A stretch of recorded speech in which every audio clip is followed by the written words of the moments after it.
Olá, amigos, amigas, boa noite a todas que assistem o nosso curso ao vivo no nosso pequenino canal da Geopolítica. Estamos chegando aí a 15 mil participantes. Já vou apresentar o nosso entrevistado de hoje. Quero agradecer aqui os canais parceiros que transmitem simultaneamente ao nosso curso Mídia Livre, Pão com Ovo, Vozes Livre, Oswaldo Bertolino, PCTV, Chimarrão Marxista, Caverna TV. E aos sábados, a TV 247 também transmite o nosso curso, lá dá 4, 5 mil assistentes do curso. É um curso livre, sem certificação, com um planejamento que eu faço muito simples, mas é um esforço meu, assim, intelectual, teórico, é a minha contribuição aí para esse debate sobre o marxismo, o leninismo, e aí eu fiz essa série para principiantes, né, com os 5 grandes do marxismo, né, Marx, Engels, Lenin, Stalin, e agora o curso de Mao. Estes cursos viram livros, né? O livros que o último que saiu agora foi Stalin para principiantes, né? O Stalin, o prefácio foi do Renato Rabelo, o Lenin do Zé Reinaldo, o camarada que vai falar conosco hoje, que eu tenho um grande orgulho, o camarada Aldo Arantes, era a minha referência quando eu era jovem no partido, ele já era grande dirigente, o Aldo. Ele aceitou, eu fiquei muito gratificado, fazer o prefácio do futuro livro, que já está escrito em primeira versão, e agora estou fazendo a edição. Aldo, as palavras que eu tinha para te apresentar são muito. Eu queria que você mesmo se apresentasse, mas o Aldo foi presidente da União Nacional dos Estudantes. Tenho certeza de que tantos títulos que ele tem, além de, claro, o título mais importante é o de membro do partido, né? Eu não sou tão velha guarda quanto ele, mas esse é o título que mais nos honra, né? Mas o Aldo tem muitos títulos, é advogado, é membro de uma série de entidades, é do Comitê Central do partido. Aldo, eu queria que você desse uma boa noite e desse uma complementação, assim, um pouco da sua história, sua trajetória. Obrigado por ter aceito o nosso convite. Bom, boa noite a você, meu grande amigo Legione, amigo de muito tempo. Quero cumprimentar também aqueles que participam desse evento. Quero parabenizar você pela realização desse curso livre sobre Mao e sobre os grandes marxistas. Eu acho que é uma contribuição importante no momento em que nós necessitamos de aprofundar debate sobre essas questões. Quanto à minha história, eu sou originário, sou de Goiás, iniciei a minha atividade política em Goiás, no movimento estudantil secundarista, fui para o Rio de Janeiro para fazer faculdade, na época eu era de Ação Católica, fui para o Rio e fui para a Universidade Católica do Rio de Janeiro fazer Direito. Lá eu me ingressei na atividade política, já atuava na Polícia Estudantil em Goiás, indo para o Rio, eu me incorporo na atividade polícia estudantil através da JUC, na Universidade Católica, e faço uma atividade, desenvolvo uma atividade como presidente do DCE, da PUC, no momento exatamente em que houve a tentativa de invasão de Cuba. E, naquele momento, a PUC era muito conservadora, reacionária. Naquela época, o governador do estado da Guanabara o governador era o Lacerda, e os filhos do Lacerda estudavam todos na Universidade Católica. E eu, então, presidente do TCE, emito a nota denunciando, quer dizer, a intervenção imperialista em Cuba. E dá uma repercussão muito grande. E a direita, então, tenta, digamos, me afastar do DCE, e nós partimos para a cabeça num debate, num evento que nós chamamos Semana Social, que isso exatamente resultou, inclusive, no manifesto do DCE da PUC. Tudo isso encaminhou, eu terminei, então, me projetando nacionalmente, sou candidato a presidente da UNE, e aí, logo no início do meu mandato, houve a renúncia do presidente Jânio Quadros. E, então, eu vou para o Rio Grande do Sul e participo com o governador Leonel Brizola da crise da legalidade. Isso, então, quer dizer, jogou a UNE, quer dizer, a nível nacional, porque ali, naquele momento, os movimentos sociais estavam muito pouco organizados. A única entidade nacional que tinha organização era a UNE.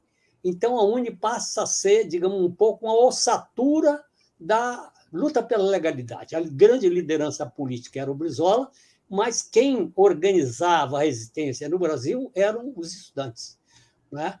E isso, então, tem um desdobramento grande. Na continuidade, nós realizamos um evento que foi marcante na minha gestão, foi a Univolante.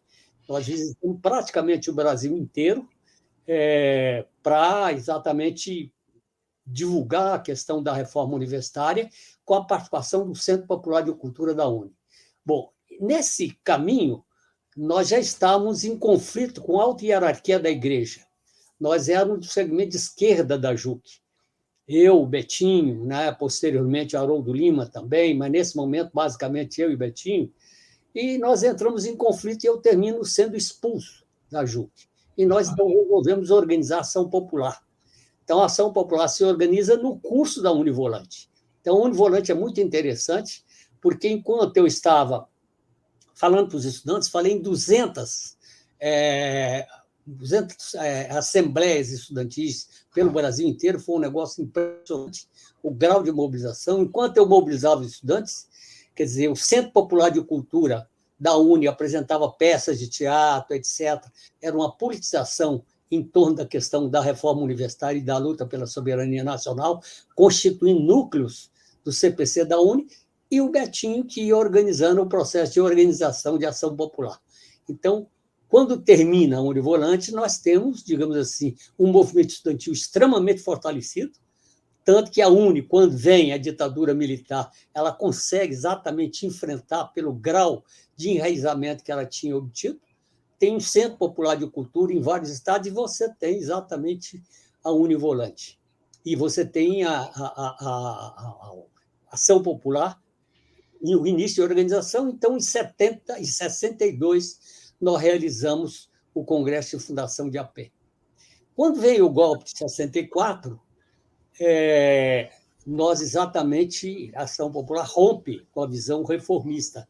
Nós tínhamos, a Ação Popular tinha uma visão, digamos assim, com influência religiosa, mas era de uma corrente de esquerda, né? E mais uma visão reformista, um reformismo radical, mas nos marcos do reformismo.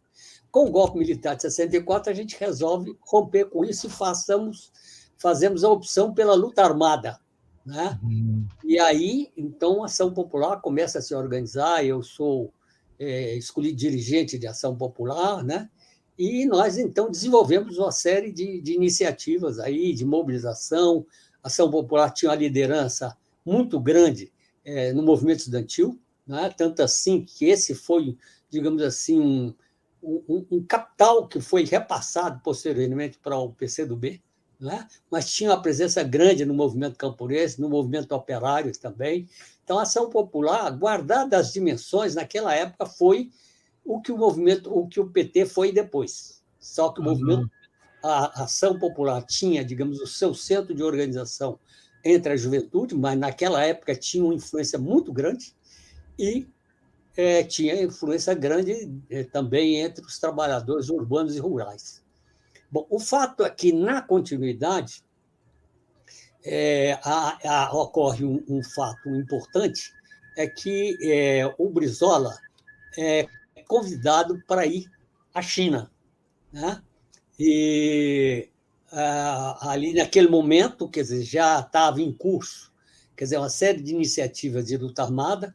Há um episódio que envolve, inclusive, a Ação Popular, que foi exatamente um atentado contra o Costa Silva no aeroporto de Guararapes, que depois nós exatamente identificamos que teve a responsabilidade de membros de AP, mas não com a responsabilidade da direção de AP. Isso, então, foi tomado uma série de medidas, né, em relação a isso, né? Mas o fato é que, em 65, o Brizola é convidado a enviar uma delegação à China. E essa delegação tem uma série de pessoas, e quando a delegação chega em Paris, eles convidam o Vinícius. O Vinícius morava, na época, em Paris. E o Vinícius vai, então, para a China E lá, num contato com a direção do Partido Comunista Chinês, o Vinícius, quer dizer, recebe exatamente um convite, quer dizer, a direção de AP, para que a AP enviasse um representante à China naquele momento. Então, naquele momento, havia exatamente todo o debate em torno do problema da luta contra o revisionismo, mas havia exatamente, quer dizer, a evolução, uma formulação de um novo pensamento, o marxismo-leninismo, maoísmo, e a China tinha interesse exatamente de se aproximar de partidos que pudessem exatamente incorporar a visão dos chineses. Né? Mais na frente eu vou falar melhor sobre isso.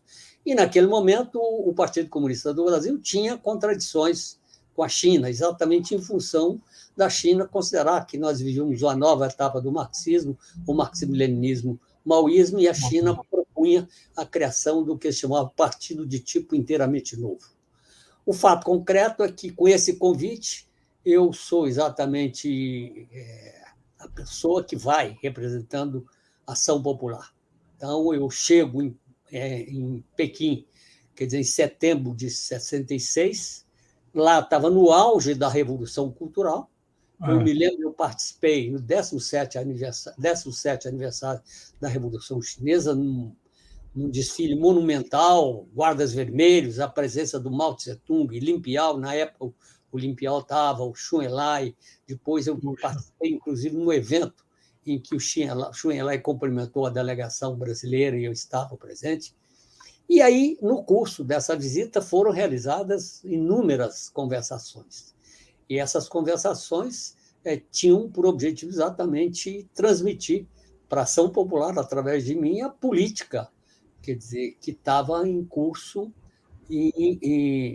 na China. Né? Viajei também para vários lugares, várias províncias chinesas, tal, e tomando conhecimento também do problema da Revolução Cultural. Né? E, naquela época, o Mao muito exaltado. Quando eu volto, então, eu formulo um texto chamado documento, que foi intitulado Documento Amarelo, porque ele tinha a capa amarela. Mas, na verdade, o título dele é Teoria da Revolução Chinesa.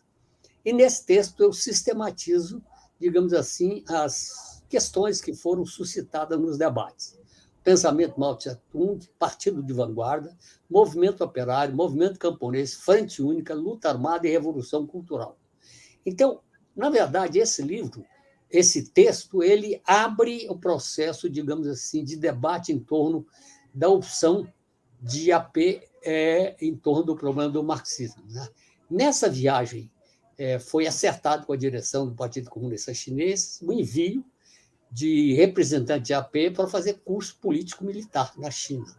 Né? E foi enviado uma delegação em que ela se dividiu em dois momentos. A primeira foi com o Renato Rabelo, o Ronald Freitas, o Zé Novaes, que era o camponês, e o Carlos Walter Omon, que, na verdade, o Omon era o dirigente também. Na época, ele foi o dirigente dessa delegação.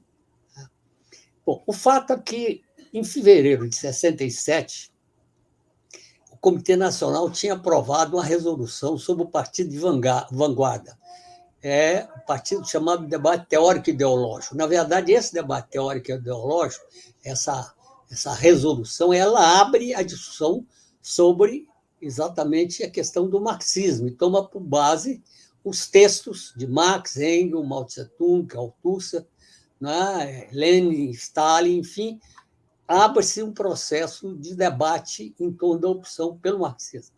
Aldo, ter presente... Aldo, só uma perguntinha. Pois não, pode fazer na pergunta. Maravilhosa essa sua exposição histórica. Eu só queria entender, assim, quando vocês deixam de ser católicos, vocês assumem simultaneamente o marxismo... Vou entrar nisso agora. Não, então, mas vocês assumem o marxismo-leninismo junto com o maoísmo ou teve uma primeira etapa ou foi tudo junto? Não, foi junto com o maoísmo. Bom, mas o problema é que nem todos fazem essa opção, porque tinha inúmeros membros de AP que eram cristãos convictos e que têm resistência à opção pelo marxismo. Né? Eu me lembro mais especificamente o Duarte e o Paulo Wright. Né? E aí em função disso, que era a opção em torno do materialismo histórico, né, e dialético, e houve um problema com alguns membros da direção. E aí nós aprofundamos uma discussão sobre essa questão da relação entre política e ideologia em AP, e descobrimos alguns textos muito interessantes do Lenin, em que ele separava a questão ideológica da questão política. E isso aí foi no curso de um debate feito no Partido Bolchevique em torno da incorporação dos chamados padres vermelhos, que eram padres, tinham opção religiosa, mas eram comunistas. E alguns setores do partido não aceitaram. O Lenin, então, faz uma discussão de que é necessário que o partido era um partido político, o que orientava o partido era o programa, portanto, o critério de militância era política, era a aceitação do programa político. É claro que o partido tinha uma visão ideológica, mas ele não impunha essa visão ideológica, porque ele confiava que a luta política, a luta de classe, levaria as pessoas a chegar a essa conclusão. Mas o partido não impunha a opção ideológica como condição de militância. Isso aí, então, abriu caminho para facilitar o processo da opção em torno do marxismo, mas, como eu digo, o marxismo já de cara, quer dizer, a visão do marxismo dentro da linha de Mao Tse-tung. É importante ter presente que nessa coisa toda tem a ver os contatos iniciais de AP com o PCdoB. O primeiro contato, ponto de partida, foi em 68, né, no Congresso de Biúna. Naquele momento, quem acompanhava o Congresso era o Duarte, que era dirigente nacional de Ação Popular. E nós estávamos correndo o risco de perder o Congresso, que era para eleger o Jean Marc, porque estava muito disputado. E o partido tinha uma certa presença. É claro que a presença maior, muito maior, era o PCdoB, mas o partido também tinha. Então, o Duarte entrou em contato e quem representava o partido lá era o Dinéas. E aí houve um acordo de tal maneira que foi feita uma chapa única com o PCdoB apoiando a chapa de Ação Popular. E, a partir daí, se então desencadeou um processo de articulação com o PCdoB, em que o ponto, digamos, de enlace, ponto de articulação era o Dinéas, né? Mas, na verdade, na continuidade, essa articulação passa a ser feita através do Pedro Pomar, né? E nessa questão que foi levantada da viagem à China, quer dizer, na continuidade, em 69, os grupos seguiram parceladamente, até tinha um problema de segurança, tal, mas em 69 seguiu um segundo grupo, que era exatamente dirigido pelo Duarte. Mas exatamente quando chega no Uruguai houve problema, o Duarte retorna e termina ele não viajando, mas então vai o segundo grupo. E nesse segundo grupo vai o Jair Ferreira de Sá. O Jair Ferreira de Sá, na verdade, ele chega antes, lá em Pequim. E ele exatamente chega e desenvolve, perante a direção do Partido Comunista Chinês, uma crítica ao livro do Debré, Revolução na Revolução. Então, quando chega o Renato, ele exatamente tem um testemunho, quer dizer, de uma palestra que o Jair deu, quer dizer, para todo o pessoal, para toda a delegação, mas também para os chineses, numa crítica ao foquismo. Mas a questão que o Renato levantava é que o Jair portava o bracelete da Guarda Vermelha e palavras de ordem da Revolução Cultural, ou seja, era um fato concreto que o Jair Ferreira de Sá estava, digamos, completamente envolvido na perspectiva da Revolução Cultural e da Guarda Vermelha, né? O fato é que, quando o Jair retorna da China, ele vem defendendo o chamado esquema de 6 pontos. Esse esquema de 6 pontos, ele defendia a nova etapa do marxismo-leninismo como sendo o pensamento Mao Tse-tung, o caráter colonial, semicolonial e semifeudal da sociedade brasileira, ou seja, uma cópia da visão chinesa, não tem nada a ver com a Revolução Brasileira, com a sociedade brasileira, a defesa da Revolução Nacional e Democrática, a defesa do caminho guerra popular prolongada e a tese do partido de tipo inteiramente novo e a visão de integração na produção. Bom, o fato é que com esses 6 pontos desencadeia-se uma luta interna bastante grande em torno de ação popular. E se constitui, então, dois polos, quer dizer, a chamada Corrente 1, que era liderado pelo Jair e era integrado pelo Duarte, Haroldo, eu e Renato. Eram as 5 pessoas que faziam parte da chamada Corrente 1. E a Corrente 2, que era dirigida pelo Vinícius Caldeira Bante, o Padre Alípio, Sérgio Bezerra, Maria do Carmo, Altino Dantas. Bom, então, enquanto aquela primeira corrente defendia aquilo que eu já falei, Mao Tse-tung, marxismo-leninismo, etc., e defendia a sociedade semicolonial e semifeudal e o caminho da guerra popular prolongada, essa corrente 2 defendia exatamente que a sociedade brasileira era a sociedade capitalista, né, e a revolução era socialista. Né? E a outra coisa que defendia essas duas correntes era o caminho da revolução, que a corrente 1 defendia a guerra popular prolongada e a corrente 2 defendia o foquismo. Na verdade, hoje, se analisando, nenhuma das duas correntes, quer dizer, identificava corretamente nem a realidade brasileira, nem o caminho da Revolução Brasileira. Porque, na verdade, as características próprias, quer dizer, a ideia de você formular um programa e um caminho a partir da realidade concreta do país não estava presente em nenhuma nem outra das coisas. Mas é claro que, pelo menos, a visão da corrente 1 se aproximava mais.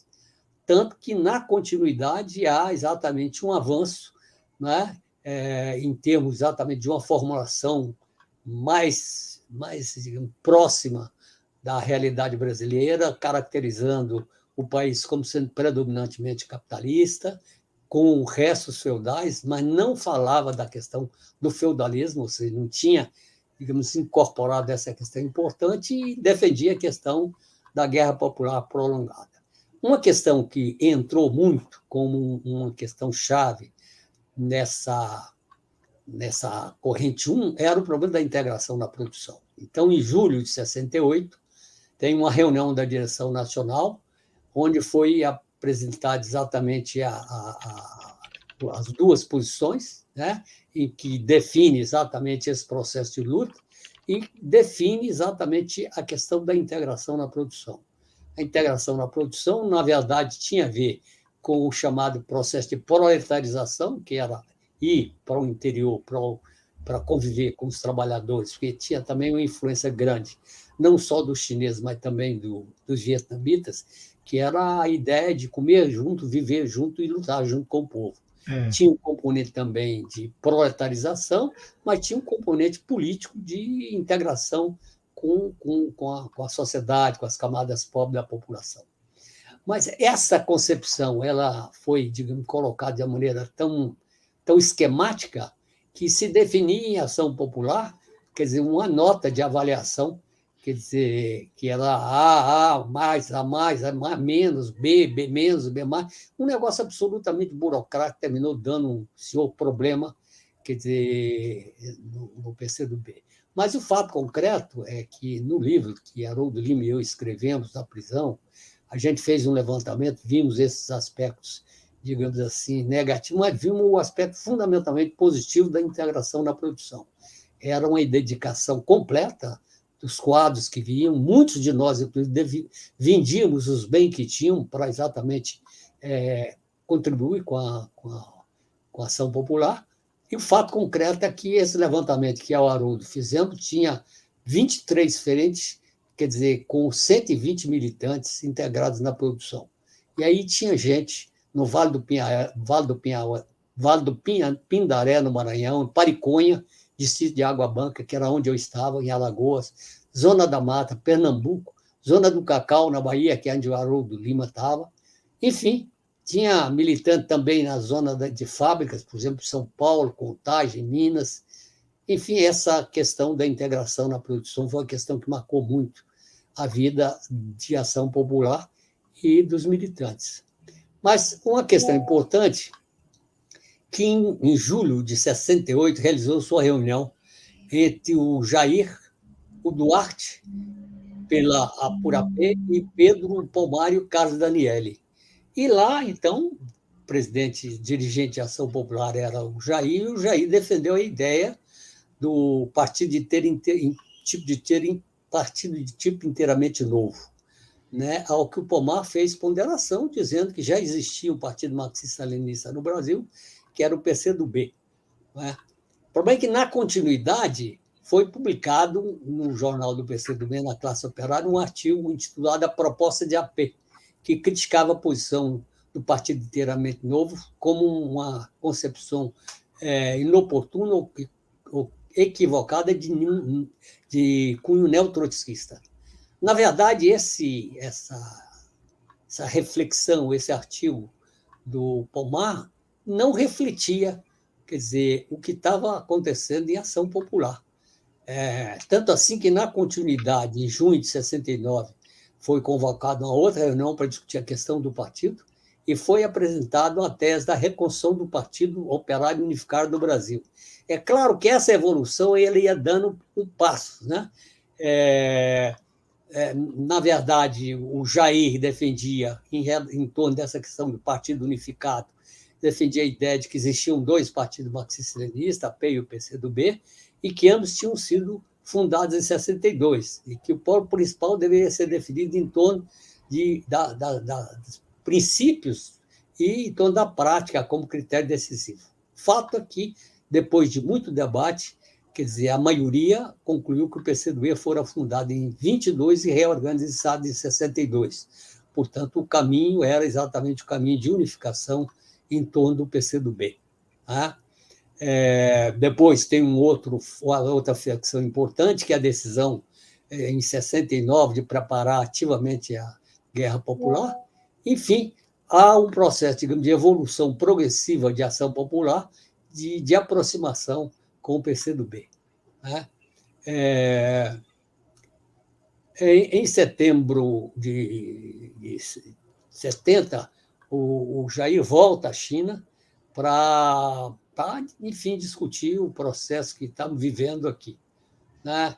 E o processo, então, vivemos um período de radicalização, em que, em 69, o Médici assume o poder, e é o período, digamos, mais duro da repressão, o período onde o Marighella é assassinado e o Lamarck também. O fato é que há uma evolução e, em 71, há uma decisão de ação popular de se transformar em Ação Popular Marxista-Leninista do Brasil, com um programa básico que defendia a terceira etapa do marxismo, o maoísmo, incorporava um programa em torno do comunismo e do socialismo, um programa mínimo que defendia a estrutura da sociedade brasileira, identificado como a combinação das relações capitalistas, semifeudais e feudais, com o predomínio das relações capitalistas. Essa conclusão foi muito baseada num livro, num texto elaborado sob a liderança do Haroldo, chamado Contribuições ao Estudo Científico da Sociedade Brasileira. O fato é que, ainda sobre a questão do partido, a coisa foi evoluindo, até que houve uma reunião do Bureau Político em que o Duarte apresentou uma proposta de unificação em torno do PCdoB. É claro que essa questão, então, radicalizou, porque a minoria não aceitava, né? E é uma posição que rachou a direção. Quer dizer, então, de um lado ficou o Paulo Wright e o Jair, e do outro ficamos Haroldo, Aldo, Duarte, Aldo e Renato. Né?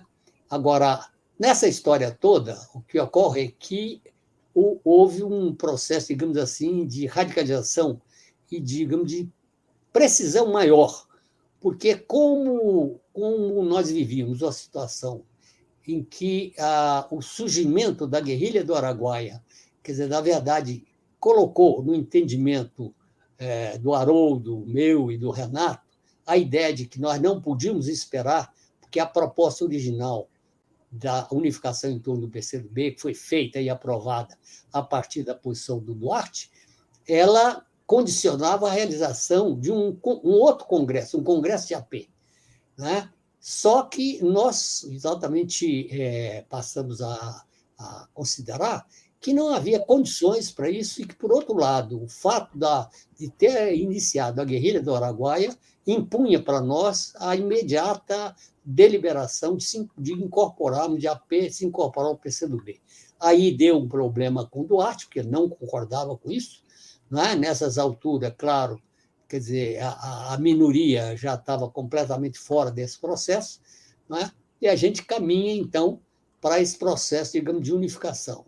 Nessa história houve um momento, porque, como eu disse, a partir de um determinado momento, os contatos eram feitos entre o Duarte e o Daniele. E aí houve, depois que houve esse contato com o Daniele passou a ser, quer dizer, a ponta de... E que ele formulou um caminho de integração de AP ao PCdoB, em que, na verdade, representou, no nosso entendimento, uma reformulação daquela formulação inicial feita pelo Pomar. E aí abria exatamente condições, quer dizer, havia um reconhecimento de que havia um conflito dentro de AP e que a maioria estava exatamente com a posição marxista-leninista e tal. Ocorre que aí, num determinado momento, o Daniele é assassinado. Isso cria, digamos assim, um problema complicado, né? Porque o Daniele era exatamente o elemento, ele é assassinado em 72. O fato concreto é que a coisa evolui, então, como eu falei, e a partir de um determinado momento, em 72, nós chegamos à conclusão que, em função da guerrilha do Araguaia, era necessário uma incorporação imediata de AP ao PCdoB. Né? Naquele momento, quer dizer, houve uma decisão de que eu fosse novamente à China para comunicar aos chineses essa decisão da incorporação de AP ao PCdoB, e o Haroldo e o Renato foram fazer um contato com o Amazonas e o Pomar. Aí é uma coisa muito interessante, porque, num determinado momento, no intervalo, Haroldo, conversando com o Renato, disse, olha, esses dois aí, certamente, porque eles não se identificaram o nome deles, né, porque era um processo inicial do contato. Mas Haroldo disse, isso aí é o Amazonas e o Pomar. Não deu outra. E lá, num determinado momento, o Amazonas toma a palavra e para declarar que eles ficavam muito satisfeitos com a decisão de AP se incorporar ao PCdoB, mais ainda pelo fato de que o partido estava sendo vítima de violenta repressão, que, portanto, entrar no partido naquele momento era a possibilidade de estar assinando a pena de morte, né, que o risco de morrer estava colocado, e que a AP tomava essa decisão sem pedir nada em troca. Foi uma coisa muito interessante. E aí, em 17 de maio de 73, quer dizer, o Biro Político do PCdoB divulgou a nota Incorporamos-nos ao PCdoB, elaborado por Haroldo. Então, aí, após a decisão de ação popular, a incorporação, né, somos incorporados ao Comitê Central, né, a maioria da AP faz parte da comissão política, Haroldo, eu e Renato, passamos a incorporar a comissão política e, como membros do Comitê Central, o Freitas, o Périx e o José Novaes. Então, é basicamente isso que eu teria a pontuar. Estou à disposição para alguma questão que você elegeu, né, alguns dos nossos ouvintes tenham a levantar. Tá, que beleza, viu, Aldo? Você é a história viva, né? Esse texto que você escreveu, ele já foi publicado ou ele é inédito, Aldo? Na verdade, não tenho certeza. Não então, tenho certeza. Se você... Ele era publicado na época, ele foi publicado mimeografado. Depois, não sei se o partido... Mas, certamente, o Centro de Memórias da Fundação Maurício Grabois, certamente tem esse documento. Eu tenho interesse em publicá-lo como anexo no livro. Seria interessante. Seria interessante. Livros com muitos anexos. Né? Entre em contato com o Centro de Memórias, que eles devem ter. Então, a minha dúvida, antes de entrar em outras questões, então você já esclareceu, vocês se assumem marxistas-leninistas e, digamos, fizeram, então, uma leitura de Mao e entenderam que o pensamento Mao Zedong era fundamental, né? Bom, vocês entraram em 73. Eu sou novo no partido, eu entrei em 75. Eu não me esqueço, o partido nunca aceitou a pecha de maoísta. Nós nunca aceitamos isso. E me marcou muito a minha juventude. Bom, o primeiro texto que eu li foi Guerra Popular, o caminho da luta armada no Brasil. Eu não sei se isso é bom ou ruim, eu sempre gostei, né? Agora, um outro que me marcou muito, que eu queria que, se você puxar pela memória e explicar para a gente, breves divergências com o PC da China. Eu não sei se você já devia estar na direção quando isso saiu, né? Onde nós demarcamos com a China para mostrar, olha, nós não somos maoístas, mas não negamos a importância do pensamento e tal. Você lembra desse documento, Eu né, Rafa? lembro, é claro que, na verdade, o que ocorreu? Que, na medida em que a gente foi se aproximando de, do PCdoB, nós fomos exatamente compreendendo que a etapa atual era a etapa do imperialismo e a etapa do marxismo-leninismo. Quer dizer, que é claro que o pensamento Mao Tse-tung ele trazia coisas novas em relação à Revolução Chinesa, por exemplo, o papel dos camponeses na Revolução, uma coisa nova e importante. Quer dizer, o caminho da luta armada, importante. Alguns textos de reflexão filosófica do Mao sobre, digamos, as contradições. Então, na verdade, o Mao ele incorpora e ele dá um testemunho importante de vida. Agora, daí a entender que isso representava uma nova etapa do marxismo, aí esse salto é que o PCdoB não aceitava e nós, quer dizer, na medida em que a gente começou a aprofundar também o estudo do marxismo e tal, sobre a visão, digamos assim, do Partido Comunista do Brasil e tal, isso foi nos levando a compreender. E aí, é claro, quer dizer, foi havendo, digamos, uma demarcação de posição com a China. Nessa história vem exatamente a aproximação com a Albânia, porque naquele momento a Albânia tinha conflitos com a China, né? E nós nos aproximamos da Albânia. Na verdade, a Albânia com a posição altamente furada também. Eu tive a oportunidade de estar na Albânia, quer dizer, inclusive de ver naquela época lá, tinha o Bernardo Joffre, o pessoal que vivia na Albânia tal, que exatamente havia um clima de insatisfação na Albânia. Quer dizer, o processo de burocratização, o distanciamento das massas na Albânia levou exatamente que houvesse a virada ali, entendeu? O modelo soviético de cunho muito burocrático. Enfim, o fato concreto é que, progressivamente, a gente foi, digamos, incorporando os valores e a concepção dialética e verdadeiramente marxista. É claro que o próprio PCdoB também enfrentava problemas, quer dizer, de concepção errada. Por exemplo, o PCdoB incorporou muito essa visão da sociedade como semi-colonial e semi-feudal, errado. A própria incorporação do caminho da guerra popular também, na minha opinião, errado. Quer dizer, nem sob o caráter da sociedade, sob o caráter da revolução, não se atinha às particularidades do Brasil. Quer dizer, exatamente o que aos poucos foi compreendendo o seguinte: você vive num país, e vivia ali na época, um país que predominava o capitalismo, mas, quer dizer, as formas de produção anteriormente eram escravistas. E o escravismo repercute profundamente na vida do Brasil. Se você não, no Brasil, para analisar a história do Brasil, não levar em conta o escravismo, você não entende o problema do racismo estrutural, que é uma questão, um componente fundamental da atual realidade do Brasil.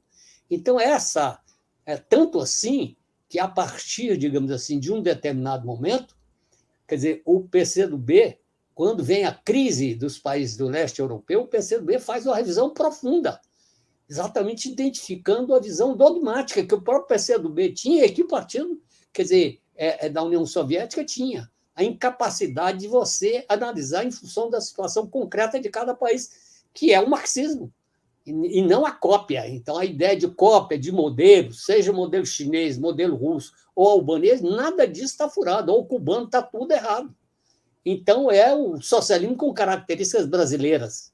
E aí a coisa interessante, você vê, por exemplo, o Brizola falava isso. Quer dizer, o socialismo com características, não me lembro o jeito que o Brizola falava, mas ele, no fundo, destacando isso. Então, essa questão de você compreender, quer dizer, o marxismo, do ponto de vista da sua compreensão dialética, né?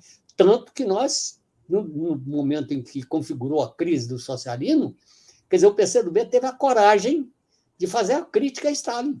Agora, uma crítica revolucionária, não a crítica reacionária, procurando identificar o papel do Stalin, como um grande combatente em defesa do socialismo, como um homem que foi decisivo na Segunda Guerra Mundial, agora que cometeu erros no processo de burocratização, de excessiva centralização na política, de excessiva centralização na economia, que levou ao engessamento do processo de construção da União Soviética. Muito bem. Eu tenho um capítulo no livro do Stalin que eu publico o livro dele, o resumo, né? Problemas econômicos do socialismo. Até o pipoqueiro ali era funcionário do Estado, né? Agora, falando nisso, você acompanhou a transição ali na China, né? Quando Mao morre em 76 até 82, você que sempre foi do Comitê Central, que mudanças na China? A China deixou de ser maoísta? O que aconteceu? Você acompanhou de Eu perto? acho o seguinte, que eu tive umas quatro vezes na China já, em momentos diferentes. Então, a minha percepção não é só a nível da direção do partido, mas a nível, digamos, de entender em loco a situação da China. Eu acho que o que aconteceu é que, quer dizer, a partir da Revolução Cultural, né? Porque a Revolução Cultural, na verdade, ela tinha, digamos, um certo sentido de estímulo ao processo de mobilização, mas de forma errada. Porque a Revolução Cultural ela se volta contra certas tradições da cultura chinesa, do povo chinês. Né? Quer dizer, na verdade, quer dizer, se volta contra o partido, contra o Estado, volta contra todo mundo. Uma visão, na verdade, que a prática demonstrou que estava errada. Então, quando vem, quer dizer, o Deng Xiaoping, entende? Ele faz a reflexão, faz uma flexão. E aí, uma questão importante, porque o processo de construção do socialismo, ele passa pelo, não é digamos assim, um fator subjetivo. Quer dizer, há condições materiais para o desenvolvimento das forças produtivas. Né? É claro que a revolução ela não está condicionada necessariamente ao estágio de desenvolvimento das forças produtivas, tanto que, quer dizer, a visão inicial que Marx tinha de que a revolução seria feita inicialmente na Alemanha não se deu, foi na Rússia, depois na China, que era um país atrasado do ponto de vista do desenvolvimento capitalista. Mas, do ponto de vista da transição do capitalismo para o socialismo, não tem como você não colocar ênfase no desenvolvimento das forças produtivas. Quer dizer, a emulação ideológica não resolve o problema. Não resolve. Então, eu acho que essa transição, quer dizer, foi feita depois da Revolução Cultural, com o início do Deng Xiaoping, compreendendo e valorizando a importância do desenvolvimento econômico, colocou a China no outro patamar. Numa das viagens que eu fiz à China, eu fiz a pergunta. Foi a última viagem que eu fiz. Escuta, o que você poderia caracterizar, quer dizer, como sendo a essência do pensamento chinês? Eu disse 3 vertentes. Uma, socialismo de Marx. 2, o capitalismo dos grandes teóricos do Adam Smith. E 3, a filosofia do grande filósofo chinês, do Confúcio. São essas 3 componentes. Então, eu até brinquei com a minha filha. Escuta, isso aí parece um samba do crioulo doido, ou é muita sabedoria. Eu acho que é muita sabedoria. Porque, na verdade, qual o lance dos chineses hoje? É compreender que você tem que incorporar os fatores dinâmicos do capitalismo no projeto do socialismo. Isso não é você optar pelo capitalismo, é você ser realista e levar em conta a necessidade do desenvolvimento das forças produtivas para você criar uma base material para transitar para o socialismo, uma nova concepção de sociedade. Né? E eu acho que essa questão é que os chineses conseguiram, digamos assim, evoluir. E eu acho que hoje o que ocorre é que os chineses valorizam Mao Tse-tung como uma grande liderança, mas não reafirmando como nova fase do pensamento. Hoje a situação é essa. Eles valorizam o papel do Mao como grande líder da Revolução Chinesa, mas tem uma crítica ao problema da Revolução Cultural. Aliás, um dado interessante também é que eu tenho lido recentemente que, na Rússia, apesar do governo russo ser capitalista, Putin é capitalista, mas é anti-imperialista, e tem crescido de forma sistemática o apoio ao Stalin na Rússia. Hoje eu vi uma pesquisa impressionante, é um dado novo, tem evoluído bastante, quer dizer, esse apoio da população russa à figura do Stalin. Então, Aldo, eu costumo comparar isso que o Deng passa a fazer a partir de 82 com a nova economia política do Lenin, né? Porque o Lenin morreu e acabou não implantando aquelas ideias, né, de dinamizar, porque na teoria marxista, as contradições internas de um sistema vão levá-lo a fazer uma transformação e evoluir para outro. O capitalismo, o socialismo só poderia vir quando você esgotasse o desenvolvimento do capitalismo até as últimas instâncias. Então, aí ele propôs a NEP, mas não foi. Depois tudo foi estatizado, não foi para frente. Será que o Deng faz e está em vigor até hoje é alguma coisa parecido com a NEP ou é completamente diferente? Completamente diferente, eu não diria, mas é diferente, porque as condições da Rússia são bem diferentes das condições da China. A Rússia tinha um nível de desenvolvimento industrial bastante grande, era um país imperialista, mas com, digamos, bolsões muito atrasados da sociedade. Já a China inicia como um país, quer dizer, bastante atrasado. Então, eu acho que para a China chegar onde chegou, quer dizer, foi necessidade exatamente um investimento grande. Eu acho que essa ideia de um socialismo de características chinesas, socialismo de mercado, é uma coisa inteiramente nova, na minha opinião.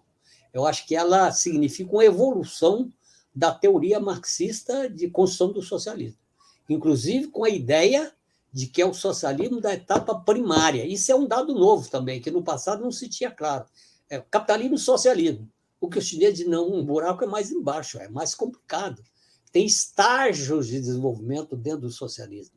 Entende? Exatamente, e cada estágio desse representa uma evolução do ponto de vista econômico, do ponto de vista social, do ponto de vista cultural. Né? Eu, no livro, numa das aulas, eu citei uma entrevista que o Deng deu para aquela jornalista famosa italiana, Oriana Falaschi. Ela pergunta para ele assim, mas e aquela foto do Mao lá na Praça da Paz Celestial? Quando é que vai ser retirada? O Deng falou assim, ela jamais será retirada. Nunca, isso aí... Como quem diz, olha, não vamos jogar a criança fora. Nós esse é que é o problema. Isso é muito... Acho Exatamente. Isso bonito, né? É uma evolução do pensamento, né? Hua Guofeng, Jiang Zemin, né? Li, todos eles, e chegando no Xi Jinping, né? É um processo muito... Bom, eu queria perguntar para você, se você também não souber, o maoísmo hoje no mundo, ele tem ainda, assim, como corrente política, algum papel, tem alguma influência ou perdeu? Olha, eu não tenho, digamos assim, elementos muito sólidos para essa questão, mas existem. Eu estou lendo um livro agora do Zizek. Você conhece o Zizek? Conheço muitos lá, o Zizek. Ele não é lá muito dos nossos, mas a gente tem que ele ver também. levanta essa questão do maoísmo. Ah, é? Ah. Pelo contrário, ele tem uma posição crítica ao Zizek. Ele é muito crítico ao a Cuba, a China, dizendo que é um país capitalista. É crítico, entende? Eu acho que ele tem uma visão meio anarquista. Se diz marxista, se diz exatamente marxista e psicanalista, mas faz uma confusão, no meu entender, grande. Mas ele puxa muito essa questão da revolução cultural. Essa história de não levar em conta a base material de construção do socialismo. E ele faz citação de alguns autores europeus que defendem a visão maoísta. Ah, sim. Então, eu me lembro, eu trabalhei muitos anos no Comitê Mas eu Central. acho que hoje isso, na minha opinião, não joga papel. O que joga papel hoje é o modelo de desenvolvimento desenvolvido pela China. Isso hoje está conquistando o mundo inteiro, porque exatamente com a capacidade dos chineses, porque uma coisa interessante é que hoje até os capitalistas têm admiração. é, é, pela habilidade dos chineses. Enquanto os soviéticos insistem na questão do conflito militar, o chinês atua no outro caminho, é o desenvolvimento econômico, científico e tecnológico. É claro que tudo isso repercute também do ponto de vista militar, mas do ponto de vista militar vem um outro plano. Não é? Então, eu acho que esse modelo de desenvolvimento que a China está impondo, que está, digamos assim, colocando a China num patamar de estar na frente de grandes conquistas no terreno tecnológico, do ponto de vista do desenvolvimento econômico e tecnológico, que coloca, inclusive, uma nova situação. Agora está reunindo os BRICS lá. Quer dizer, a quantidade de países que está querendo entrar para os BRICS mostra o polo de atração que hoje os BRICS, e basicamente a China, está desenvolvendo. Tem 20 países que estão querendo entrar para os BRICS. Isso mostra, quer dizer, que nós estamos vivendo uma nova realidade mundial, a geopolítica está se alterando, os americanos estão desesperados, os europeus também, mas essa realidade está se colocando no mundo. Nós vamos chegar nesse ponto, como o seu tempo está tranquilo, mas eu trabalhei com o Renato 4 anos, quando ele foi secretário de organização, né, 97 2001, e tinha a oportunidade, né, de discutir alguns temas, né? Essa questão da luta armada hoje, não é? No Brasil hoje, em muitos países do mundo, ela não está posta, né? Aí eu conversei uma vez com o Renato, e eu estudo muito a Revolução Islâmica no Irã, não é? Aí o Renato falou assim uma vez para mim: aquilo é uma revolução do tipo insurrecional. Não dá para dizer propriamente que aquilo foi uma revolução armada, né? Como você vê hoje essa questão da luta armada, o caminho da tomada do poder? Olha, eu acho que essa questão não é uma questão de princípios. Os marxistas discutem isso. O que é questão de princípio é o seguinte: se não houver ruptura, não há evolução. Como a ruptura vai se dar, é a vida que vai demonstrar. Não tem fórmula pronta. Né? Certas experiências importantes, o caminho se deu através do processo armado, mas não necessariamente poderá se dar, quer dizer, havendo uma evolução, a alteração da correlação de forças no mundo, pode ser que em determinada situação, quer dizer, o crescimento, digamos, de uma força política determinada imponha essa alteração. Eu acho que, agora, em última instância, se não tiver uma ruptura, não há. Qual o caminho da ruptura? Aí depende. Essa é a minha opinião. É isso, não é um dogma, né? Não é um dogma e não é questão de princípio. Isso, não é princípio. Não é princípio. Quer dizer, o que é princípio é, quer dizer, se você não tiver uma ruptura, e essa ruptura não é fácil, porque os capitalistas, quer dizer, eles tentam exatamente impedir. Hoje, por exemplo, uma questão que eu tenho estudado muito é o problema da luta ideológica. Entende? A luta de ideias hoje é um elemento fundamental para a consolidação do sistema capitalista. Entende? Então, eu tenho alguns livros que eu li, por exemplo, tem um livro da Susana Zuboff, A Era do Capitalismo, entende? De vigilância, a Era do Capitalismo de Informação. E ela mostra que o desenvolvimento do capitalismo, num determinado momento, o capitalismo entra em crise e, digamos assim, a venda de dados passa a ser a forma mais eficiente da acumulação capitalista. Tanto assim que hoje as maiores empresas capitalistas do mundo, as 5 maiores, são todas big techs, ou seja, a nova realidade do mundo, uma nova realidade.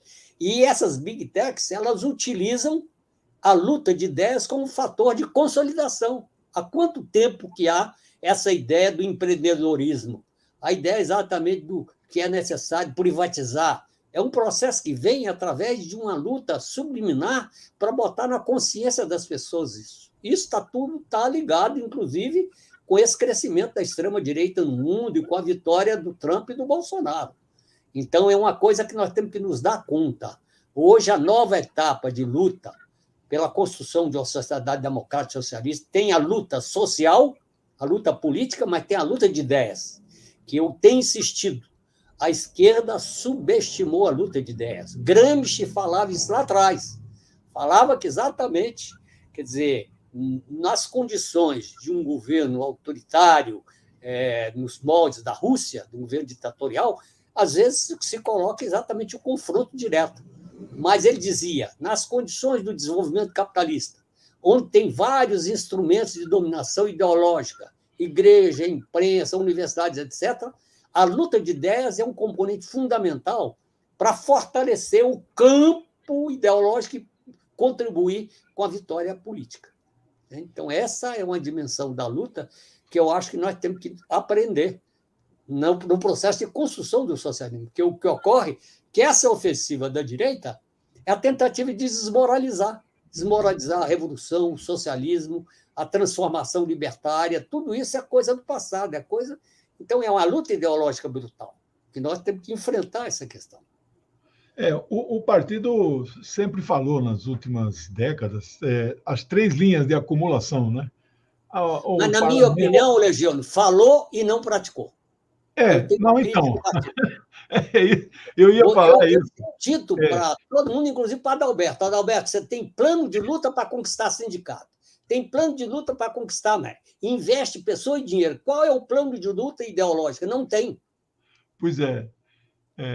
Eu fiz a opção, pelo meu tipo de vida, eu não tenho mais nenhuma... Fui presidente de um sindicato de sociólogo pequenininho, eu não tenho cargo em governo, nem parlamento. Aí eu fiz a opção de a luta ideológica. Eu faço isso 19 horas por dia, eu acordo muito cedinho. Tem semana que eu falo para 500 mil pessoas, as lives, os programas, né? Escrevo o livro. Esta é do tripé de acumulação, eu acho que hoje é o fundamental. Com a internet, Aldo, não sei o que você acha, defender as nossas ideias para este mundo da internet, às vezes é muito maior do que um trabalho de 3 anos numa sociedade amigo de bairro, entendeu? E acho que nós não compreendemos essa questão da luta ideológica. E aí é o seguinte, Legião, tem um componente aí, as redes sociais e os algoritmos. O que ocorre é que o tal dos algoritmos dá uma eficiência brutal. A hora que eu faço, que eu tenho feito muita conferência, muito debate sobre essa questão. Aí fala, não, porque a luta de ideias... Não, mas sempre teve. Sempre teve, mas com as características atuais, não. Porque o que ocorre? Antes você não tinha redes sociais, que dão uma eficácia brutal. E mais, os algoritmos, eles dão não só a eficácia, porque atinge milhares de pessoas ao mesmo tempo, mas orientam exatamente a questão que você, às vezes, tem um programa muito bom e a esquerda tem um programa maravilhoso e encaminha esse programa do mesmo jeito para o operário, trabalhador, dona de casa, não sei o quê. O que a direita faz é orientar cientificamente. Tem 1 milhão de pessoas, desse 1 milhão de pessoas, tem 100 pessoas que é evangélico, tem mais 100 que é antissemita, você orienta, olha que troço eficaz, cara. Nós não digamos, descobrimos, não percebemos. Muita gente nem sabe o que é algoritmo, quando nós estamos dançando. Então, eu tenho feito esse combate de ideias, né? Eu tenho um programa com o Zé Reinaldo na TV 247, você conhece, já tem 3 anos e meio, né? Ali, de um dia para outro, tem dia que dá 50 mil visualizações. Se eu for olhar daqui a 3 anos atrás, nosso primeiro programa, pode ser que esteja 1,5 milhão de visualizações. É um fenômeno, né? Mas eu quero te falar aqui, eu tenho batido duro com essa tal nova esquerda. E olha, você sabe que contagia alguns das nossas fileiras, a gente não cita nome. Eu tenho aqui 3 datas para mostrar para você como é que as coisas se dão. 3 de janeiro de 2020, o general Qassem Soleimani é assassinado em Bagdá por ordem do Donald Trump. Você lembra? Nós solidarizamos com o general, com o governo, etc. Alguns camaradas nossos atacaram o governo do Irã. É o governo feudal. Segunda data, 15 de agosto de 2021. A guerrilha camponesa, de pés descalços, tomou o Talibã, tomou o poder do Palácio Presidencial e deu uma surra no imperialismo. O que fez essa nova esquerda e alguns de nós? Ai, coitada das mulheres afegãs. O bom era aqueles 20 anos em que o imperialismo... Mas, professor, como é que você pode apoiar o Talibã se ele não é marxista? Terceira data, 7 de novembro de 2021. Daniel Ortega Saavedra, comandante da Frente Sandinista de Libertação, disputou a presidência da República. Os Estados Unidos não reconhece, parte da esquerda o que fez, não reconhecemos esta eleição. 24 de fevereiro de 2022, a Rússia inicia operações militares especiais com ampla base no direito internacional, da Carta das Nações, de defender os seus nacionais que estavam sob genocídio ali na fronteira, né? O que faz a nova esquerda? Ataca a Rússia. É o país imperialista, etc. E, finalmente, 7 de dezembro de 2022, o professor Castillo, no Peru, é golpeado no Congresso, né? E assume essa Dina Boluarte. O que faz a nossa turma? Não, que lá não foi golpe, que lá foi um processo natural de impeachment. Como é que você vê isso? É falta de formação ideológica, porque ninguém... Quando o Lula mencionou que o Alckmin poderia ser, né, o vice, no mesmo dia, eu, você, os nossos quadros, na hora fomos para a rede, pô, que notícia boa.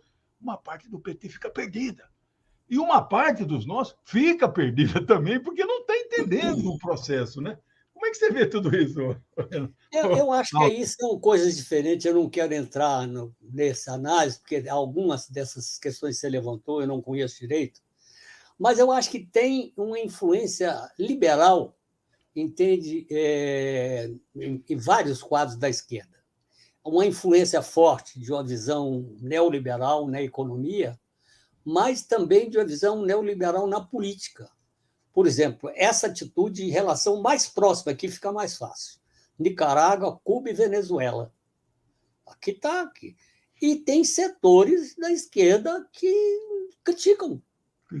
Quando, na verdade, o que tá aí é o seguinte, quer dizer, você tem, por exemplo, na Venezuela, entende? Vamos discutir a situação da Venezuela, né? Vamos discutir a situação de Cuba, vamos discutir a situação do Daniel Ortega. Então, são lideranças e países que estão sob o ataque direto do imperialismo norte-americano, porra. Claro. Cuba está lá encostada. Quer dizer, se Cuba não tomar sua atitude firme, quer dizer, então, um governo de força, porque aí tem um problema, que entra o problema da violência, entra em discussão, uma questão interessante. A violência revolucionária. Quer dizer, o problema é que se você não tem uma atitude firme na defesa dos seus princípios, você dança. Isso é o que acontece em Cuba, acontece em Venezuela. Então, é claro que uma visão liberal, ele quer não deixa a direita se organizar, entende? Deixa a direita... É claro que é necessário você respeitar certos limites da democracia, mas num país que já conseguiu um certo nível de transição, e aí entra o problema da transição, porque o regime social na Venezuela, na Nicarágua, em Cuba, quer dizer, se você abrir, volta ao capitalismo. E, evidentemente, não há condições de aceitar o retorno desse país ao capitalismo. Então, aí você tem que utilizar um regime de força. E eu acho que, nessas condições, é legítimo. Tá. Então, uma questão que é muito polêmica, sinta-se à vontade para também não dar opinião. O Congresso do nosso partido, o último, na parte internacional, ele reafirmou a tese de 3 congressos atrás, que vivemos ainda um mundo em transição. Nem a unipolaridade se acabou, nem a multipolaridade se consolidou. Eu apresentei trabalho, tive votação que perdi aqui na etapa estadual de São Paulo, né? Eu acho que o mundo multipolar já chegou. A conclusão a transição se concluiu, mas esse é um assunto polêmico. Nós estamos vendo essa reunião do BRICS, eu acho que é a consolidação. Claro que é uma multipolaridade ainda frágil, né? A guerra na Ucrânia é uma guerra pela multipolaridade. Os levantes na África é pela multipolaridade. Então, não quer dizer que ela já é, né, completa. O imperialismo é muito forte. Você fique à vontade para dar opinião. Eu acho que a decisão do Congresso ela é correta, eu concordo com a decisão do Congresso, mas acho que é crescente o processo, digamos assim, de construção de um mundo multipolar. Quer dizer, então, eu acho que não está consolidado ainda, mas eu acho que os fatos recentes, fortalecimento da China, quer dizer, o fortalecimento dos BRICS, tudo isso está criando uma situação nova no mundo. O fortalecimento da Rússia. A Rússia, até algum tempo atrás, estava fragilizada, a Rússia se fortaleceu.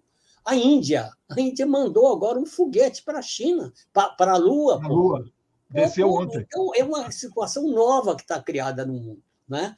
Eu acho que a transição para o mundo multipolar ele está se dando, quer dizer, eu acho que não se consolidou ainda, é um processo de desenvolvimento, e esse processo ele é perigoso, porque o imperialismo, em geral, não aceita essa transição tranquilamente.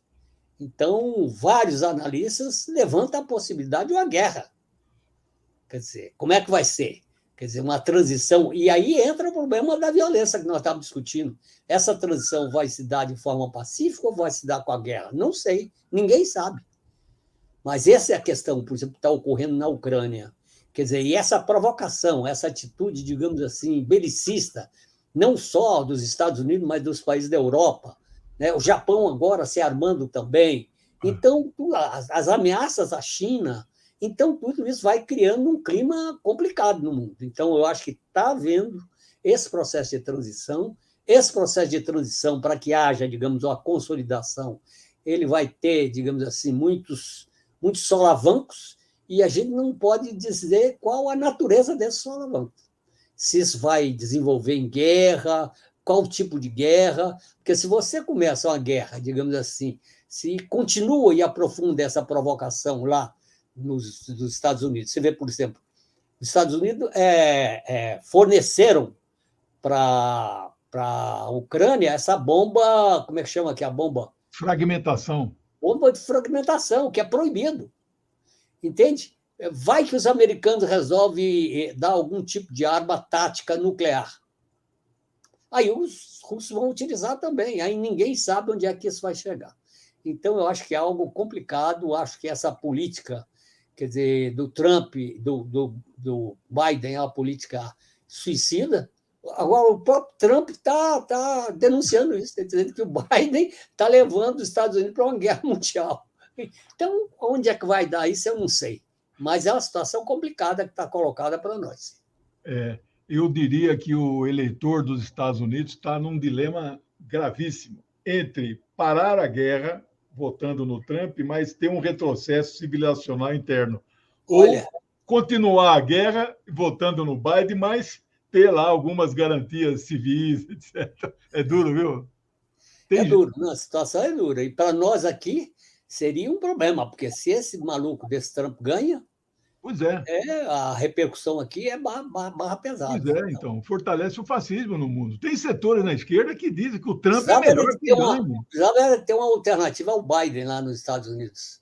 Mas, olha, até estava conversando outro dia com uma pessoa, ela exatamente insistia muito no passado que essa vice-presidente podia ser uma nova figura. Ela não jogou papel nenhum, vice-presidente dos Estados Unidos. A Kamala, nada. Nada, sumiu, não fez nada. Então, ela que podia ter se colocado de uma forma mais firme, poderia eventualmente ser uma alternativa de poder nos Estados Unidos. Sumiu. Nada. É impressionante. Eu queria colocar uma questão mais atual, aí a gente já vai ir para os finalmente, né? A ideia era falar sobre maoísmo, etc. Mas aí a política é assim, é dinâmica, né? Essa reunião dos BRICS, houve um preparo aí, amplia ou não amplia? Não é? Então, houve setores do nosso campo aí, progressista, etc., que chegaram a escrever artigos, não, contra, alguns bem intencionados, não vou citar nome, mas, não, o Brasil vai diluir, etc., etc. Mas a direita, de um modo geral, o editorial da Globo, os Estados Unidos, estão apavorados. São contra a ampliação, né? Eu estou usando o termo hoje na TVT, eu falei, o espírito de Bandung paira sobre Joanesburgo, né? 1955, o pessoal, né, faz aquele movimento, os países não alinhar, o BRICS pode se tornar isso, né? Eu queria que você Eles já tomaram a decisão, né? Então eles vão anunciar amanhã no documento final, mas já é unanimidade, vai É, ampliar, né? Como é que você vê agora, isso? qual o tamanho da ampliação, né? Agora Porque se discute isso, a China e a Rússia querem uma ampliação mais expressiva. é, Do que eu tenho acompanhado, a Índia e o Brasil querem uma ampliação mais limitada, parece de é, uns 5 membros. Mas tem 20 países querendo integrar. querendo entrar. Agora, eu acho, primeiro isso que você falou, é que isso aí representa um novo momento nesse É, processo de alteração da geopolítica mundial. É um bloco forte que está se consolidando. Quer dizer, e, portanto, é importante que ele cresça. Qual o caminho de crescimento? Aí, isso você disse, amanhã eles vão anunciar, que aí também tem os interesses, quer dizer, o interesse da China, do Brasil, não são os mesmos interesses da Índia, quer dizer, o que o Lula argumenta é que não quer aumentar de muito para não perder a identidade, esse é o argumento do Lula. Né? Eu acho que eles vão chegar à solução intermediária, provavelmente incorporar mais uns 5, e o Irã certamente é um deles. Entende? O o Irã, primeiro, né? provavelmente a Arábia Saudita, a Indonésia parece que levantou que não quer agora entrar, ela que tinha se proposto não quer. O Lula está levantando a importância de ter mais algum país da África, entende? Então, amanhã vamos saber o que foi. Agora, certamente É, vai haver uma ampliação e o fato concreto é que vai continuar essa discussão para uma outra ampliação na continuidade. eles discutiram, parece que ontem à noite, muito reservadamente, esse problema da Argentina, né? Lula bancando, né, Argentina, mas com esse cenário que estava colocado aí, esse tal de Milei, né, fascista, anarcocapitalista, né, parece que a Argentina, não sei se vai ficar nessa Eu primeira acho que é leva. difícil, porque não só o risco desse cara ganhar, mas a situação econômica da Argentina é É complicado. Eu acho que uma é tragédia. difícil. Eu acho que é difícil, porque o que o Lula tem dizer. Você tem que ter alguns critérios.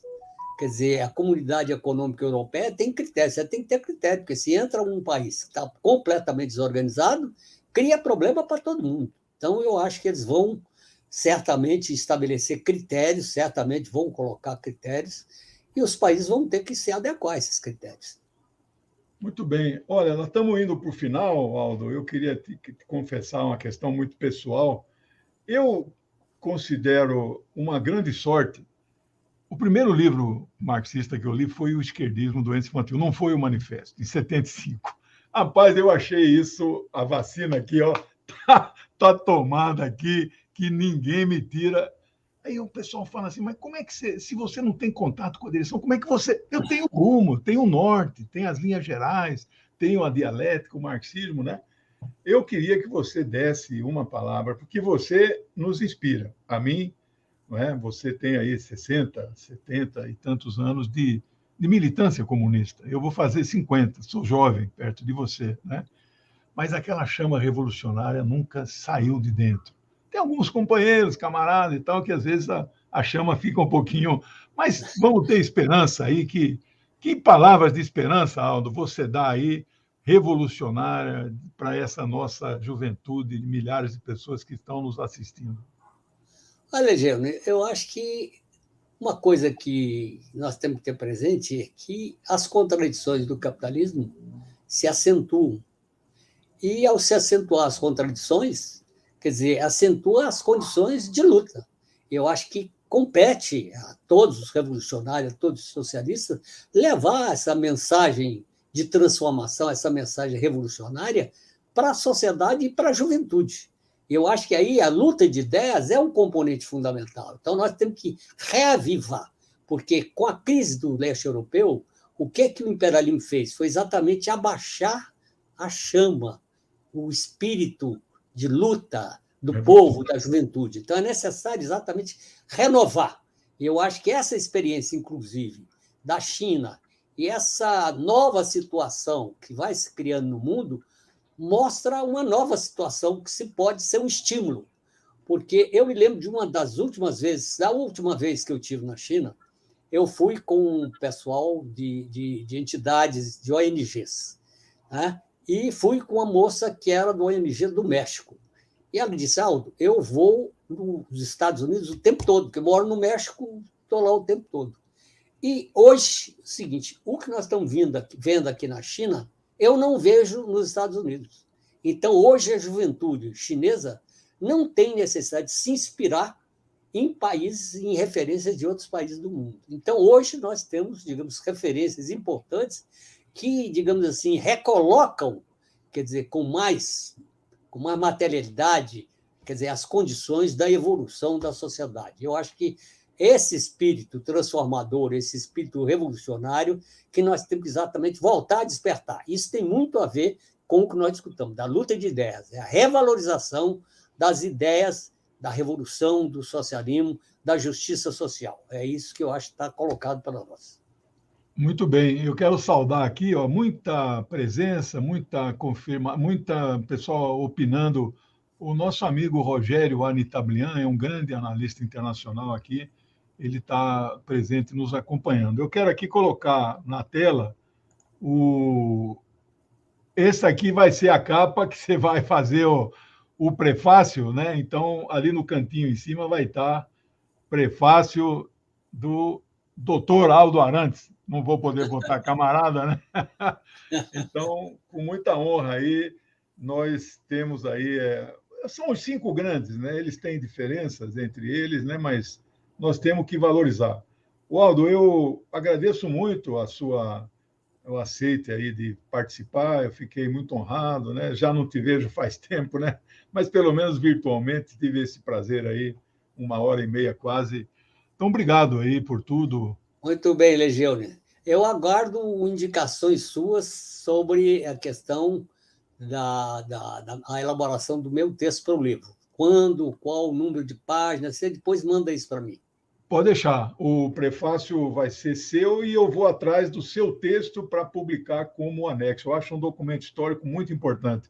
Era o jovem Aldo, né? Vamos ver aí como é que era. Mas era interessante época, né? Você mandar o seguinte: são quantas páginas? Não tem problema, eu vou publicar.